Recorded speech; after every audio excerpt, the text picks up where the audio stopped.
Every year, thousands of golfers take part in the longest golf day, where they try and raise as much money as possible for their chosen charity by trying to complete at least 4 rounds of golf in a day. It's an incredibly challenging, demanding day, but equally a day that's very rewarding. One area that a lot of golfers overlook, though, is the role and the importance of nutrition. So in this video, I'm going to share a number of nutrition tips to help you get the most out of the day itself. In terms of introductions, my name's James. I'm a registered performance nutritionist. I'm a keen golfer myself, and I've actually done the longest golf day 3 times before, and I'll be doing it for a 4th time later on this year. In terms of some of the challenges that you may face when it comes to the longest golf day, the first one is the distance. The average distance of a golf course is somewhere around 10 kilometres.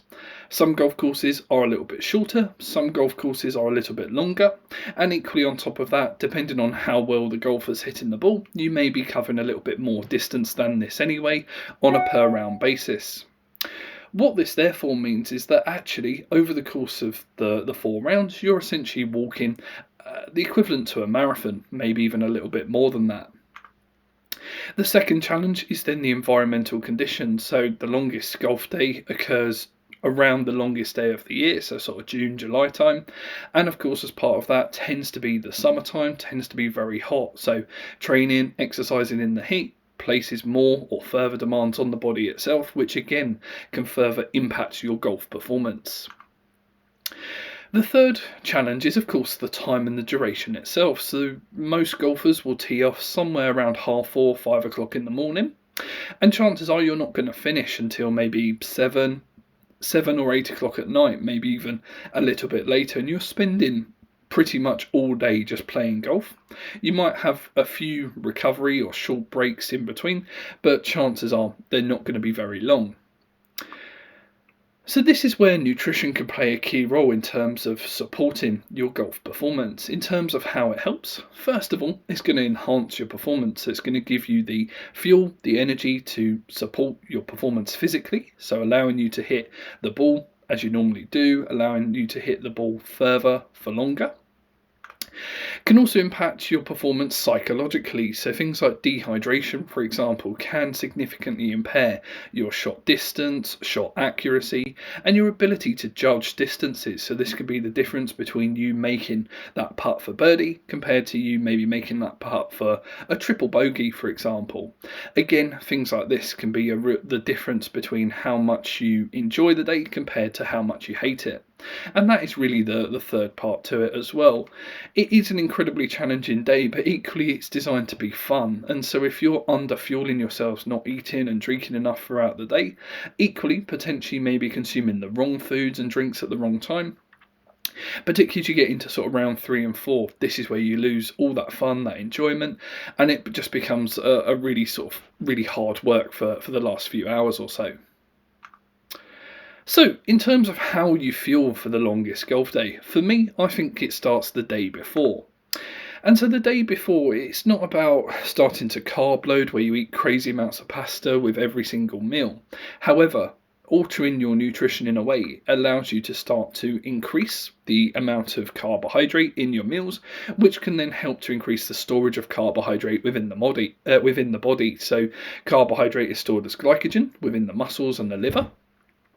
And if we can increase this storage, we've then got more fuel available that's going to help with the performance the next day. So although when you're walking for that distance, that duration, you're going to be using a significant amount of energy. In terms of, I suppose, ideal meal and snack choice then, as I say, you don't need to start consuming crazy amounts of food at every single meal.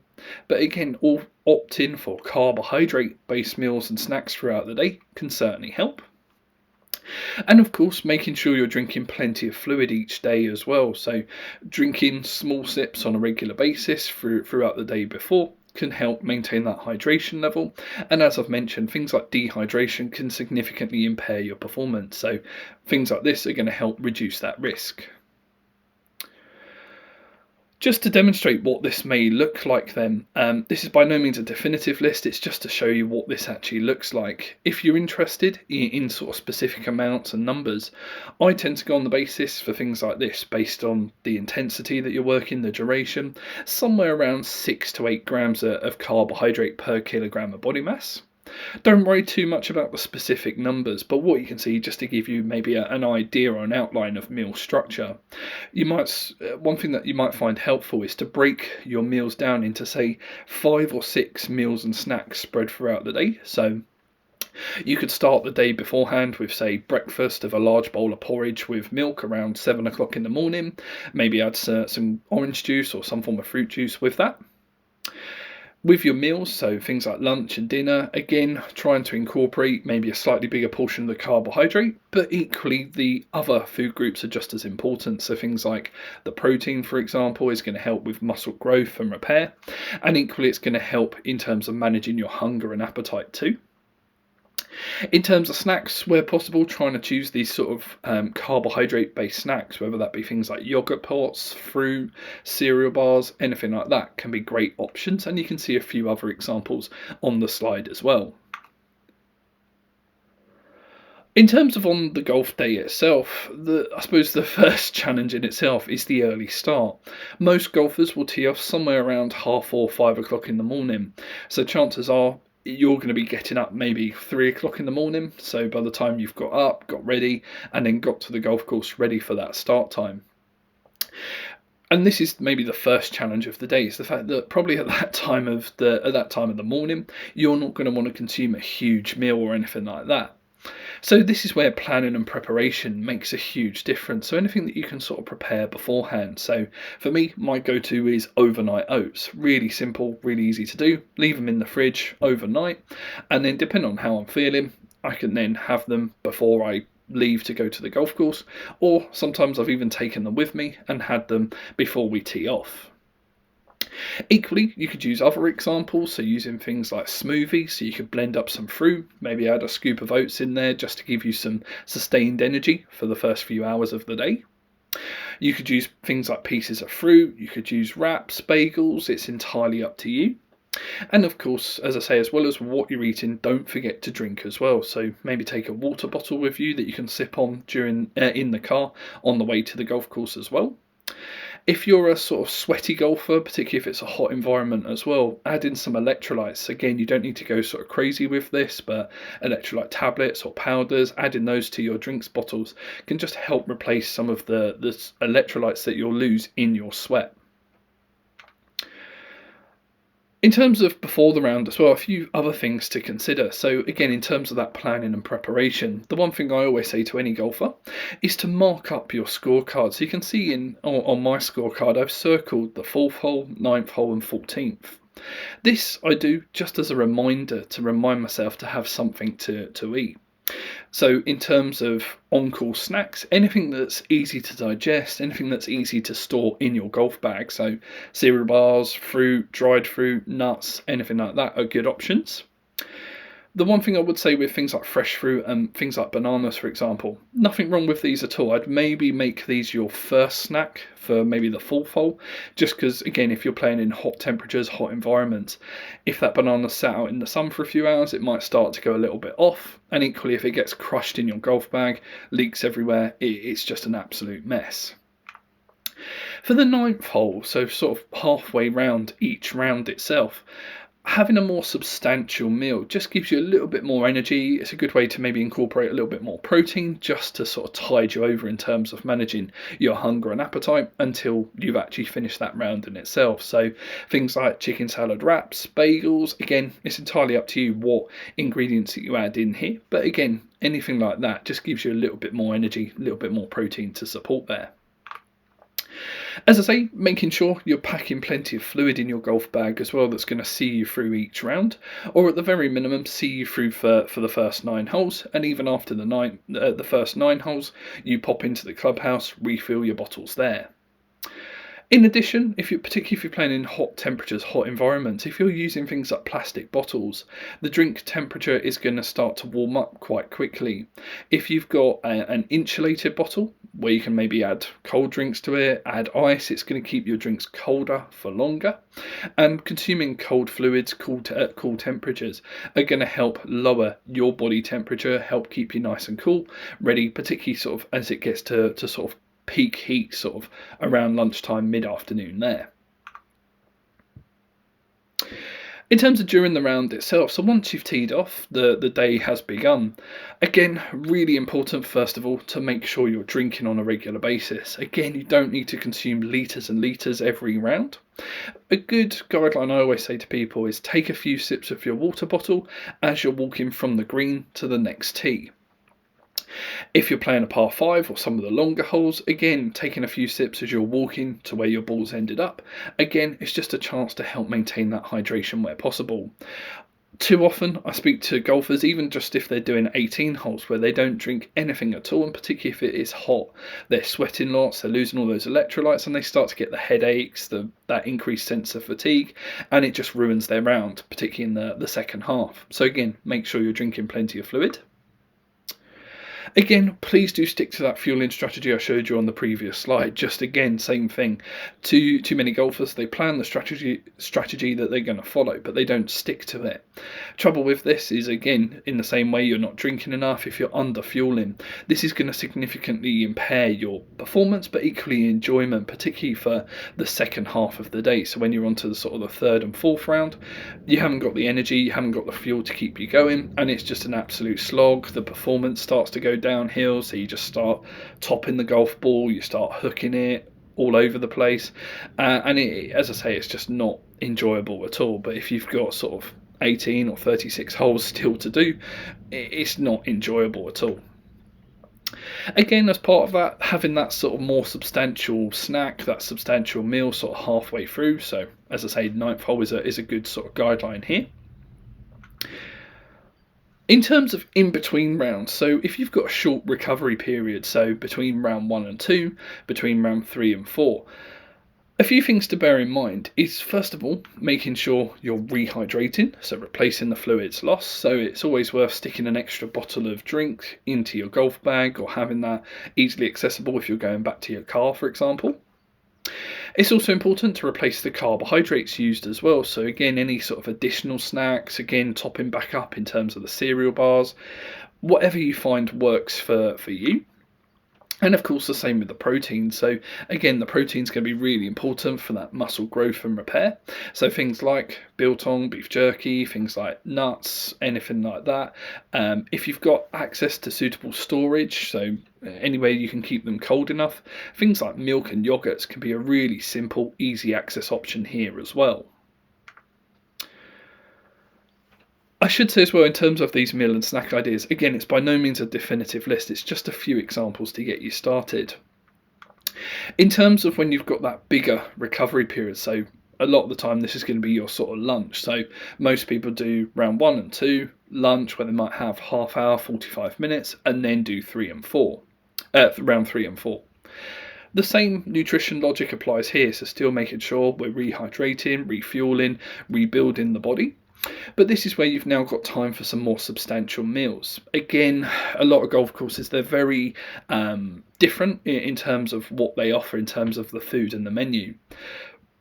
If they've got things like pasta dishes, rice dishes, anything like that, again, great, no problem at all. I'd always make sure there is some form of carbohydrate, some form of protein. You could use things like omelettes as well, and then get your carbohydrate from things like some fruit juices, if that's what you prefer. In my experience, most golf courses, a good option is things like the jacket potatoes. Again, really simple, really versatile. Most golf courses will give you a variety of flavours, so you can see in the image on my screen. I've got a jacket potato with tuna and sweet corn. So the potato is providing that carbohydrate hit, and the protein is then coming from the tuna there. And again, as I say, you've then got the importance of the drinks that you can then add to these meals too. In terms of after the rounds as well, so once you've now completed the day, first of all, congratulations. It's a massive achievement, and you should certainly enjoy the fact you've managed to play 4 rounds of golf in a day. Most people will head straight for the bar and they'll focus on that first pint. Again, very well deserved pint, not saying you can't have the alcohol. However, consuming significant amounts of alcohol can certainly impact and hinder your recovery. So what this means is chances are you're going to feel really tired, really fatigued. Potentially the next day or a few days afterwards, you're going to struggle to walk. From a nutrition point of view, again, trying to incorporate some form of more nutritious meal or snack first before the alcohol can certainly support that recovery. So, for quick, easy snacks, things like flavoured milk or normal milk, semi-skim milk, if you haven't got access to any sort of flavour options. It could be things like you could use recovery drinks, protein supplements, that sort of thing. You could use small snacks, simple snacks if you're sort of going to head home and have your dinner or have your meal at home.